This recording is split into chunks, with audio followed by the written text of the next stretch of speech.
আসসালামু আলাইকুম everyone, welcome to Aliya kitchen blogs চ্যানেলে সবাইকে স্বাগত জানিয়ে আজকের ভিডিওটি শুরু করছি। তোমরা সবাই কেমন আছো? আশা করছি সবাই ভালো আছো, আর আমিও ভালো আছি আল্লাহর রহমতে। তো এই যে সকালবেলায় বিছানা ঝাড়ু দিয়ে নিলাম, আর তোমাদের সাথে নতুন একটি ব্লগ নিয়ে চলে এসেছি। আর ভিডিওটি তোমরা একটি লাইক দিয়ে ভিডিওটি ফুল ওয়াচ করবে বন্ধুরা। আর ভিডিওটি স্কিপ করলে আমি সারাদিনে কি কাজকর্ম করলাম তোমরা কিন্তু দেখতে পাবে না, তাই ভিডিওটির সাথেই থাকো।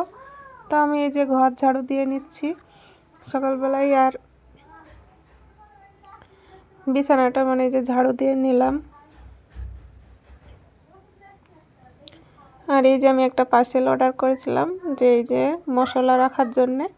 তো আমি মশলা রাখার জন্যে যে এটা খুব সুন্দর, এই যে দাগ দাগ টানা টানা যে ঘর কাটাগুলো খুব আমার ভালো লাগছিলো, এই জন্য আমি অর্ডার করেছিলাম। তো খুব সুন্দর, তো মশলা রাখার জন্য সুবিধা। আর এমনি অনেক কৌটোতে রাখা হয়, তো এটা রাখলে অনেক সুবিধা। তো আমি আর পাশের ঘরটা বিছানাটা ঝাড়ু দিয়ে উপরটা পরিষ্কার করে নিলাম। আর এই যে পাশের ঘর আর রুমটায় আমি করছি, ঝাড়ু দিয়ে নিচ্ছি। তো এই রুমটায় বেশি থাকা হয় না, আমি বড় যে রুমটা আছে যে ঘরে খাট আছে সেই ঘরে থাকি। তো আমার ছেলে এই যে পানি দিতে এসেছিলো, তাই পানির জন্য দিয়ে আবার ড্রামটা দৌড়ছে। তো আমি এই যে মশলাগুলো সবেতে রেখে দিলাম। আর এই যে বড় রুই মাছ নিয়েছিলাম সকালবেলায়, তো 600 650 মাছটা।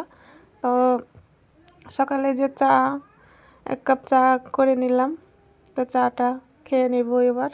তারপরে মাছটা কুটিয়ে তারপরে আমি রান্না বান্না করব। তো যে চা খেয়ে নিলাম, সকালে এক কাপ চা, আজকে রুটি বানাবো না তাই চা করলাম, চা করে খেয়ে নিলাম।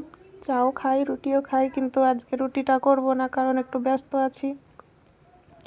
তো এই যে মাছটা আমি ছাদে নিয়ে আসছি, ছাদে এসে আমি বসে বসে মাছটাকে আমি আঁশ ছাড়িয়ে মাছটাকে ধুয়ে আমি আবার নিয়ে যাব। তো এই যে মাছটা আমার পিস করা হয়ে গেছে, এখানে ধুয়ে নেব, যে এখানে পানি আছে। তো মাছটা আমি ধুয়ে নিয়ে চলে এসেছি। তো এবার আমি মাছটাকে 2 ভাগ করব। এই মাছটা আমি সব রান্না করব না, মাছটা 2 ভাগ করব, কারণ একা মানুষ আমি, আর আমার ছোট ছেলে আছে। তো আমি 2টো ভাগ করে নিলাম। তো একদিনে কিন্তু রান্না করা যাবে না এতটা মাছ। আর আমি এই মাছটা রান্না করব। তারপরে এই যে দেশি মুরগির ডিম একজন চাইলো, আমি কিন্তু দেশি মুরগির ডিম বিক্রি করি না। তো এবার আমার একজন চাইছে, খুব বলছে, সেই জন্য ডিম 9টা আছে, 9টা ডিম আমি বিক্রি করে দিলাম। তো আমি ডিমগুলোকে আমি ক্যারি প্যাকেট করলাম, এবার আমি ডিমগুলো দিয়ে দেব। তো আমি এবার ছাদে আসলাম, গোসল করব, এই জন্য গোসল করে রান্না বান্না করব। তারপরে শীতের টাইম, তো সকালবেলায় তাড়াতাড়ি গোসল টোসল করে ছাদে আমি বসে থাকবো। আর এই যে তেলটা দেখছো, ওই তেলটার দাম 150 টাকা, নারকেল তেল। এটা কিন্তু আলাদা নারকেল তেল, খুব ভালো আমার মাথায়, এটা খুব স্যুট করে, মাথায় দিলে চুল উঠে না। তো খুব সুন্দর এই তেলটা। আমার গোসল টোসল করে আমি ছাদে একটু বসে আছি, মানে মাথায় চুলগুলো শুকাবো, তারপরে আমি তখন রান্না বান্না করতে যাব, না হলে মাথায় চুল ভিজা থাকলে ঠান্ডা লেগে যাবে তখন।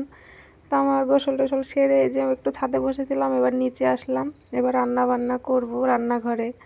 এই যে হাঁড়িটাকে নিয়ে আসলাম, এবার মাছ কিছুটা এই যে ফ্রিজে রেখে দেবো, সবটা রান্না করব না। তো আমি এই যে 15 দিনের সংসার খরচ কিভাবে বাঁচালাম, তো থাম্বনেল দেখে বুঝতে পেরেছো। তো আমি এই যে মাছটা অর্ধেকটা রান্না করলাম, আর অর্ধেকটা 130 টাকার মাছ এটা। তো অর্ধেকটা আমি রান্না করব, আর অর্ধেকটা আমি ফ্রিজে রেখে দিলাম। তো এরপরে তোমরা বলতে পারো যে 15 দিন কিভাবে চলবে। 15 দিন হয়তো আমি অন্য মাছ খাবো, তারপরে হচ্ছে হয়তো আমি ডিম রান্না করব, হয়তো 2-1 দিন আমি এমনি নিরামিষ রান্না করব, হয়তো একদিন অন্যান্য কিছু, তা হয়তো রুই মাছটা হয়তো কম হতে পারে, তাই আমি এইভাবে থাম্বনেলটা দিয়েছি। তো এই যে রান্নার জন্য চলে এসেছি। তো আমি মাছ কিন্তু অতটা মানে ভালো লাগে না। আমার রুই মাছটা খুব ভালো লাগে, আমি রুই মাছটাই খাই। তো মাছগুলো ভেজে নিচ্ছি। আর আমার ভিডিওটি কেমন লাগছে আর কেমন লাগলো অবশ্যই কমেন্ট করে জানিও।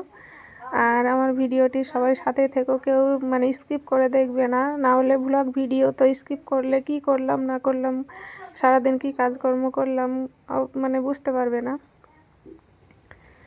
মানে কোনোটা মিস হয়ে গেলে হয়তো সেই মানে ভিডিওটা তোমরা হয়তো আর দেখতে পাবে না, তো কেউ স্কিপ করে দেখবে না। আর আমার ভিডিওটির সাথে এখনও যারা আছো, যে সকল বন্ধুরা, সকল বন্ধুদেরকে মানে অসংখ্য অসংখ্য ধন্যবাদ। আর আমার অন্তর থেকে অনেক অনেক ভালোবাসা সকল বন্ধুদের জন্য। তো আমি এই যে পেঁয়াজটা গ্রেট করে রেখেছিলাম, পেঁয়াজটাকে আমি দিয়ে এবার মশলাগুলো দিয়ে আমি ভালো করে কষিয়ে নেব। তো সকল বন্ধুরা মানে হাইপ অপশান আছে, হাইপটা করে রাখবে, কারণ হাইপ দিলে সবার ভিডিওর মানে রিচ বাড়ে, তো এটা অবশ্যই করে রাখবে। আমি যে মশলাগুলো আমার মানে কষানো হয়ে গিয়েছে, তো কেউ মানে এখনও যারা লাইক দিয়ে মানে না দিয়ে ভিডিওটি দেখছো অবশ্যই লাইক করে দিও। আর আমার ভিডিও যদি ভালো লেগে থাকে, নতুন বন্ধু হয়ে থাকলে চ্যানেলটি সাবস্ক্রাইব করে আমার পাশে থাকবে। তো আমি এই যে মাছের জন্য ঝোল দিয়ে দিলাম, আমার মাছটা রান্না হয়ে গেছে। তো আমার ভিডিও কেমন লাগে অবশ্যই কমেন্ট করে জানিও। আর আমি এই যে মাছ হয়ে গেছে, এবার আমি বেগুন ভাজা করব। বেগুন ভাজার জন্য পেঁয়াজ কাঁচা লঙ্কা দিয়ে দিয়েছি। বেগুন ভাজা আর মাছের ঝোল আজকে রান্না হচ্ছে।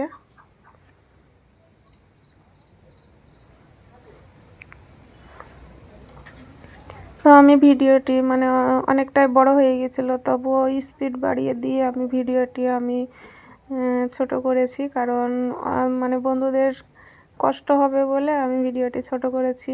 ভিডিও দেখেই বুঝতে পারছো। আর এই যে মাছের তেল ঝাল মানে রান্না হয়ে গিয়েছে, একটা প্লেটে আমি তুলে রেখে দিয়েছি। খুব সুন্দর লাগছে, কালারটাও হেভি হয়েছে, খেতে কিন্তু দারুণ হয়েছিল। আর উপর দিয়ে আমি মশলা মানে ভাজা মশলা গুঁড়ো আমি দিয়ে দিচ্ছি, তো খুব সুন্দর হয়েছে, মানে খেতে তো দারুণ হয়েছিল। খাওয়ার পরে তো ভয়েসটা দিয়েছি। আর এই যে আমার বেগুন ভাজা হয়ে গিয়েছে।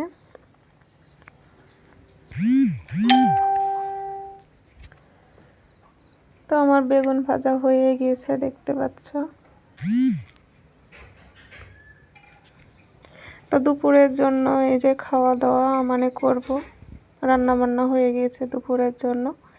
তো আমার ভিডিওটি কেমন লাগলো অবশ্যই কমেন্ট করে জানিও। আর আমার ভিডিওটি দেখার জন্য অসংখ্য ধন্যবাদ আর অনেক অনেক ভালোবাসা।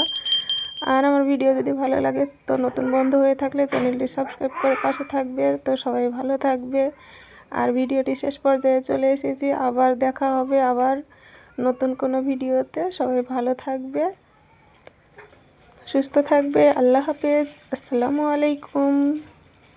সবার জন্য অনেক অনেক দোয়া ও শুভকামনা রইল।